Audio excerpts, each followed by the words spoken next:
Lucky star Srikanth Srikrishna దేవరాయలుగా నటించిన దేవరాయ త్వరలో విడుదల కానుంది. ఈ సందర్భంగా ఈ కథానాయకుడు ఈటీవీ టాకీస్ తో ప్రత్యేకంగా ముచ్చటించాడు. ఆ విశేషాలు చూసొద్దాం పదండి.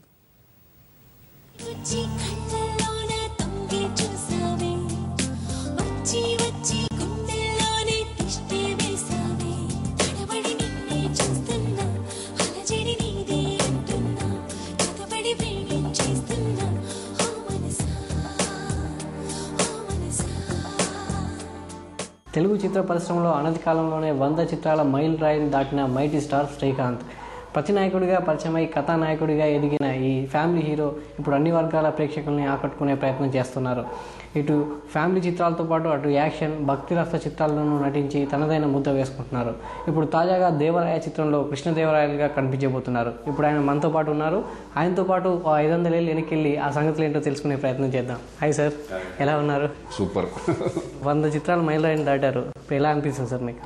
Very happy. అంటే 100 చిత్రాలు అనుకోకుండానే, అంటే ప్లాన్ చేసుకుంటే 100 చిత్రాలు చేయలేం. బట్ అనుకోకుండానే ఇక ఒకటే చేసుకుంటా, ఇక అది అదృష్టంగా భావిస్తున్నాను. నా కృషి, నా పట్టుదల ఏదో ఒకటి చాలా హ్యాపీగా ఉంది. 100 చిత్రాలు ఇక్కడ నుంచి ఇంకా బాధ్యత పెరిగింది. ఇంకా చేసుకుంటూ ఒక మంచి డిఫరెంట్ క్యారెక్టర్స్ అట్లా చేద్దామని ఒక ఆలోచన. ఇప్పుడు ఎన్టీఆర్, బాలకృష్ణ తర్వాత శ్రీకృష్ణ దేవరాయల పాత్రలో కనిపించబోతున్నారు. మీరు దీన్ని మీ ఫీలింగ్ ఏంటి సార్? నాకు కృష్ణదేవరాయలు అంటే చాలా ఇష్టం అండి. యాక్చువల్గా ఏంటంటే నేను చిన్నప్పుడు హంపి దగ్గరే పుట్టి పెరిగాను, అక్కడ గంగావతి అనే ఏరియాలో. ఎప్పుడు రెగ్యులర్గా మేము సైకిల్ వేసుకొని హంపి మొత్తం ప్రతి ఇంచు తెలుసు హంపి విజయనగర సామ్రాజ్యం గురించి. నాకు ఎప్పుడుకన్నా కృష్ణదేవరాయలు, రామారావు గారి సినిమాలు అప్పుడు కృష్ణదేవరాయలు చేసినప్పుడు కూడా నేను చాలా థ్రిల్ ఫీల్ అయ్యండి. అలాగే బాలకృష్ణ గారు చేశారు ఈ సబ్జెక్టు. అలా నాని కృష్ణ వచ్చి నాకు చెప్పగానే 2-3 సబ్జెక్టులను ఏదైనా కొత్తగా చేద్దాం, మరి లేకపోతే రెగ్యులర్ ఫిల్మ్ లాగా ఎందుకు, నీకు ప్లస్ అవుతుంది నాకు ప్లస్ అవుతుంది అంటానే ఒకటి ఉందండి కృష్ణదేవరాయల మీద సబ్జెక్ట్ ఉంది, మీరు చేస్తారా అని అడిగాడు. నాకు ఇంకేం మాట్లాడాలి, అర్జెంట్ చెప్పు అది అన్న. చెప్పిన తర్వాత నేను చాలా థ్రిల్ ఫీల్ అయ్యాను అనమాట. అంటే చూద్దాం, ట్రై చేద్దాం ఎలా ఉంటుంది అనేది ట్రై చేద్దాం. ఎందుకంటే నాకు దాని మీద ఇంట్రెస్ట్ ఉంది కాబట్టి, నేను కష్టపడతాను కాబట్టి ఒక కాన్ఫిడెన్స్తో వెళ్ళిపోదాం ఏమన్నా అవుతుందో చూద్దాం అనుకుని అలా నేను కృష్ణదేవరాయల క్యారెక్టర్ చేయడం అనుకోవడం. దాంట్లో 2 క్యారెక్టర్స్, దొరబాబు క్యారెక్టరు, కృష్ణదేవరాయల క్యారెక్టర్ ఉంది. అంటే ఫుల్ ఫ్లెడ్జ్డ్ కృష్ణదేవరాయల సబ్జెక్ట్ కాదు ఇది. అక్కడ జరిగిన ఒక కల్పితమైన ఇన్సిడెంట్ని మనం అల్లుకున్నాం. కృష్ణదేవరాయల సభ అన్నీ మళ్ళీ ఉంటాయి. దాని తర్వాత కొంత ఏంటంటే కొంచెం డైరెక్టర్ క్రియేటివిటీతో చేసి, నాకు మెయిన్ ఏంటంటే ఆ గెటప్, కృష్ణదేవరాయల గెటప్ ఎలా ఉంటుందని ఫస్ట్ టెన్షన్గా ఉండేది. ఎందుకంటే ఇటువంటి ఏంటంటే చాలా కత్తి మీద సాగులాగా ఉంటుంది. అంటే సక్సెస్ అయ్యామా ఒక రకంగా ఉంటుంది, సక్సెస్ అవ్వలేదా ఇంకొక రకంగా ఉంటుంది అన్నమాట. కానీ ఏదన్నా ట్రై చేస్తేనే కదా మనకి ఫలితం అనేది తెలిసేది. అందుకేనండి ఈ కృష్ణదేవరాయల గెటప్ ఎలా ఉంటుంది అనేది మాకు ఫస్ట్ రోజు చూసుకొని ఓకే, చిన్న సాటిస్ఫాక్షన్ అండ్ హ్యాపీ.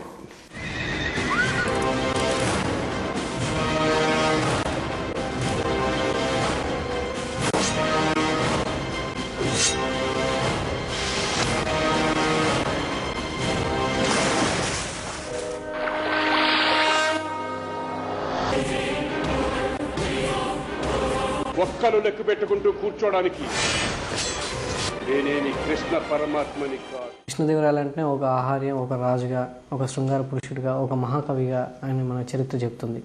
ఈ కృష్ణదేవరాయల్ని ఈ సినిమాలో దేవరాయలో ఎలా చూపించబోతున్నారు మీరు? ఎలా ఆయనకున్న కమిట్మెంట్ని చూపించబోతున్నాం. అంటే కృష్ణదేవరాయల కమిట్మెంట్ ఎటువంటి కమిట్మెంట్, ఆయన అనుకుంటే ఏదన్నా చేయగలడు అనే కమిట్మెంట్ అనేది ఈ సినిమాలో ఉంటుందన్నమాట.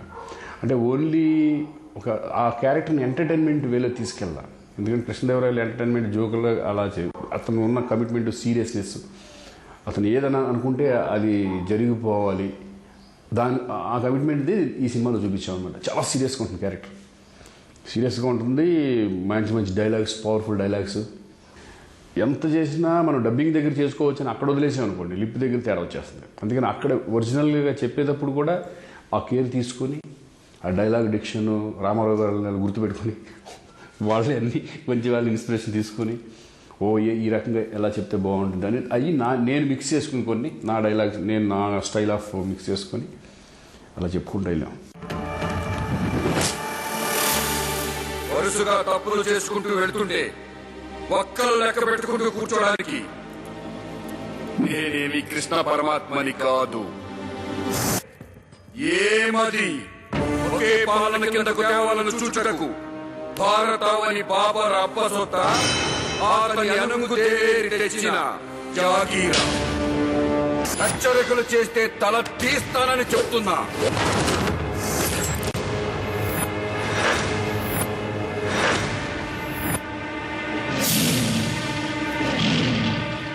అంటే తెలుగుదనానికి ఎంత ప్రాధాన్యత ఇచ్చారు, తెలుగు భాషకి? తెలుగు మీద ఒకటి చెప్తారు. అంటే ఒక దాంట్లోకి త్వరగా క్యారెక్టర్ తెలుగు రంగనాథ్ క్యారెక్టర్ ఏంటంటే, వేరే వాడిని ఫస్ట్ నువ్వు తెలుగు నేర్చుకోవా, తెలుగు అంటే చాలామంది అందరూ గౌరవిస్తారు అని చెప్తే ఏం నేర్చుకున్నావాడిని, ఏమైంది మాకు ఉద్యోగాలు రావట్లేదు, ఎక్కడ చూసినా ఇంగ్లీష్ అంటున్నారు, మీ మాట నమ్మేసి మేము మా అబ్బాయికి మొత్తం తెలుగు మీడియం చెప్పించాము అది ఇది అంటే అక్కడ తిడతా ఉంటే అప్పుడు నేను ఎంటర్ అయ్యి మన ఒక క్యారెక్టర్ ఎంటర్ అయ్యి అప్పుడు తెలుగు గురించి చెప్తాడు.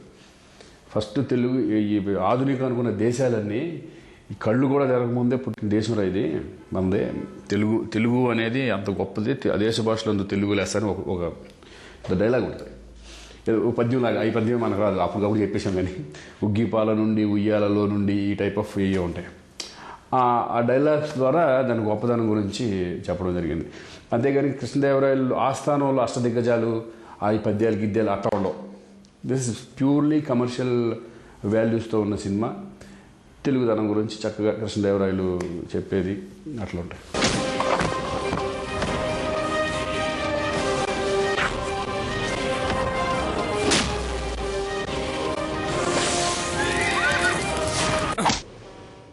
కోరిక అందరికీ ఉంటదిరా, దమ్ము దొరబాబు గారికి ఒక్కడికే ఉంటుంది. అంటే వర్తమాన అంశాలకి రాయలవారి కాలానికి ఏ విధంగా ముడిపెట్టారు ఈ సినిమాలో? అదే కొత్తగా పాయింట్.